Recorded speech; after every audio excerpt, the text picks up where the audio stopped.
이번 시간에는 열반에 대해서 알아보겠습니다. 열반은 팔리어로 니파나, 산스크리트어로 니르바나, 불이 꺼진 상태를 뜻합니다. 가래가 소멸한 상태를 말하죠. 중생들이 열반에 대해서 오해를 하고 있는 몇 가지가 있는데 이에 대해서 알아보겠습니다. 열반은 죽음 뒤에 이루는 경지다. 열반은 허무하고 염세적이다. 염세적이란 뜻은 세상을 싫어하고 모든 일을 어둡고 부정적으로 보는 것을 뜻합니다. 세상을 싫어하는 것은 열반하고 동일하지만은 모든 일을 어둡게 보는 것은 아니죠. 또 부정적으로 보는 것도 아닙니다. 열반은 오히려 긍정적으로 보고 고통에서 벗어나는 아주 밝은 그런 마음가짐이죠. 어두운 게 절대 아닙니다. 그 다음에가 열반은 자아를 비롯한 모든 것이 사라지는 두려운 곳이다. 열반은 두려운 것이 아니죠. 이 세 가지를 한번 알아보겠습니다. 첫 번째, 열반은 사후가 아니라 현재 이루는 경지이며 스스로 알 수 있다. 경에는 말합니다. 바라무니여, 이렇게 열반은 현재에 증명되는 것이고 과보가 있는 것이고 와서 보라고 할 수 있는 것이고 지혜 있는 자 누구나 정득할 수 있는 것이다. 라고 말합니다. 지금 당장 알 수 있다는 것이죠.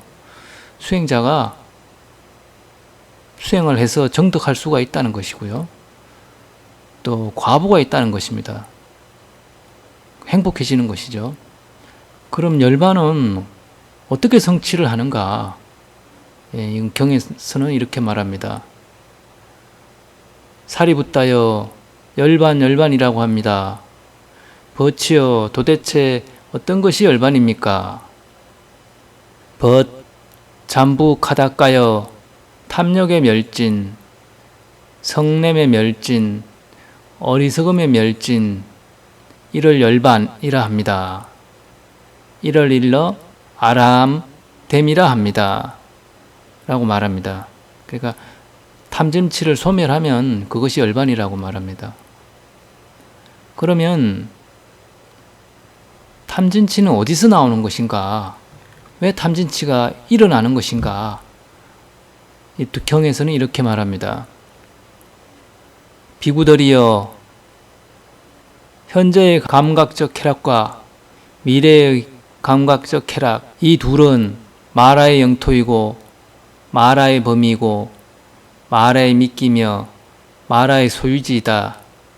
이것 때문에 나쁘고 해로운 마음의 상태인 욕심과 성냄과 무지가 일어난다. 라고 말합니다. 그러니까 탐진치는 감각적 쾌락 때문에 일어나는 것입니다. 모든 원인이 감각적 쾌락에 달려있는 것이죠. 그것 때문에 윤회를 하는 겁니다. 그래서 이걸 잘 알아야 열반을 할 수가 있습니다. 지금 우리 카페에 열성해온 몇 분은 이 감각적 쾌락을 끊고 있죠. 내막은 자세히 알 수가 없지만 아마 돌아왔다, 돌아갔다, 이렇게 왔다 갔다 할 겁니다. 이렇게 반복하는 것이죠.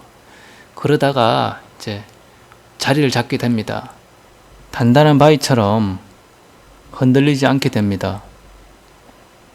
경에는 말합니다. 단단한 바위로 이루어진 산이 안정되어 흔들리지 않고 서 있는 것처럼 이처럼 어리석음을 부수면 비구는 산처럼 흔들리지 않는다. 사리붓다경에 나오는 말입니다. 2번, 열반은 허무나 염세와는 다르다. 열반은 고통에서 벗어나는 것입니다. 허무나 염세와는 다른 것입니다. 경에는 말합니다. 이 세상은 고통을 당하게 되어 있다. 감각 대상들과의 접촉으로 괴로움을 당하니 그것을 자아라는 병이라고 부른다. 존재한다는 사실 때문에 괴로움을 당하면서도 존재한다는 사실에 기뻐하고 있다. 존재를 즐기는 것이 두려움을 가져오고 두려워하는 것은 괴로움이다. 집착의 대상을 조건으로 이 괴로움이 생겨난다. 모든 집착을 부수면 괴로움이 생겨나지 않는다. 라고 말합니다. 그러니까 경에서는 이 몸 때문에 고통을 당한다는 것입니다. 축생 같은 경우는 말할 것도 없죠. 항상 두려움에 떨고 살지요. 그리고 항상 배가 고픈 상태로 있게 됩니다. 하루 종일 먹을 것을 찾으러 다니시는 거죠. 그러면서 또 언제 죽을지 모릅니다. 또 자기 자신이 잡아먹히게 되죠. 그래서 또 먹는 순간에도 괴롭습니다. 굉장히 두려워하면서 먹습니다. 잠시도 머리를 가만히 두지 않죠. 고개를 들었다가 낮췄다. 개가 음식을 먹을 때 보십시오. 편안하게 먹지 않습니다. 괴로움인 것이죠. 인간도 마찬가지입니다. 돈 벌어야 되죠. 또 자식 키워야 되죠. 또 병에 걸리죠. 그런 금전적인 고통을 당하게 됩니다. 지금 코로나로 세상이 난립니다. 장사하는 분들은 굉장한 고통을 겪고 있습니다. 지금 자살하는 사람이 엄청나다고 하죠. 이렇게 그런 고통을 당하게 됩니다. 그래서 왜 태어나느냐? 감각적 쾌락 때문에 태어난 것이죠. 그 존재에 즐거워하다가 족쇄에 매여가지고 항상 두려워하고 괴로워합니다. 제가 자주 듣는 말이 도사님 괴롭습니다. 이 말입니다. 괴로우니까 또 돌을 닦겠죠. 괴롭지 않아도 닦는 사람은 있을 겁니다. 요즘은 대부분 사람들이 괴롭기 때문에 이 수행의 길을 가는 경우가 많습니다. 즐겁기만 하면은 수행을 하지 않습니다. 먹고 즐기고 그런 데만 온 신경이 가 있죠. 수행을 할 시간이 없습니다. 그래서 이 존재를 벗어나야 행복해집니다. 막 뭘 얻어서 행복한 게 아니라 고통이 없어짐으로 해서 행복한 겁니다.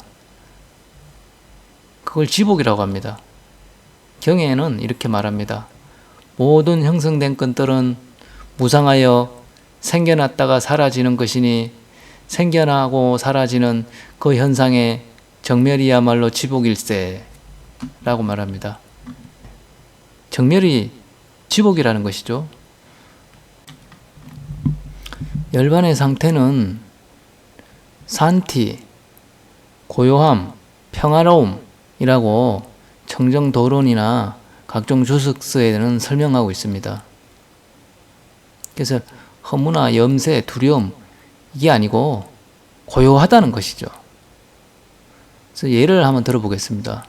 곰팡이군에 감염돼서 무좀에 걸린 환자가 이 끓으면 시원함을 느낍니다. 근데 피부병에 걸리지 않았으면은 시원할 것도 없죠. 또 긁을 마음도 일어나지 않겠죠. 그렇지만 중생들은 자기 스스로 이 병에 걸려서 이 긁어서 시원한 것을 낙으로 알고 그걸 즐깁니다. 이것과 똑같습니다. 병에 걸리지 않는 게 현명한 사람이죠. 열반은 이렇게 이 괴로운 것에서 벗어나는 것을 말합니다. 족쇄와 속박에서 벗어난 것이죠. 세 번째가 열반은 자아를 비롯한 모든 것이 사라지는 두려운 것이 아니다 입니다. 선도를 닦아서 도가를 이루면은 임종을 해도 생전에 닦은 돌이 그대로 남습니다. 그래서 삼계를 자유자재로 왕래할 수 있고 중생을 구제할 수 있습니다. 왜? 몸이 없어도 이 마음이 있기 때문입니다. 마음은 삼라만상을 만듭니다. 이 몸에 구속되지 않고 마음은 스스로 존재합니다. 또 사라지죠. 마음은 본래 없는 겁니다. 그래서 도사가 이렇게 성인들을 만날 수 있는 겁니다. 마음은 없는 데서 일어났다 사라지길 반복합니다. 그래서 열반을 했다고 해서 이 마음까지 사라지는 게 아닙니다. 이 마음은 남아 있습니다. 일어났다 사라지길 반복하는 거죠. 그러니까 본래 없는 것이기 때문에. 그 때문에 결코 허무하거나 두려운 게 아닙니다. 몸만 가지지 않는 것이죠. 이렇게 생각하시면 됩니다. 따라서 열반은 죽음 뒤에 이루는 경지도 아니고 허무하거나 염세적인 것도 아니고 모든 것이 사라지는 것도 아닙니다. 오늘은 여기까지 하겠습니다.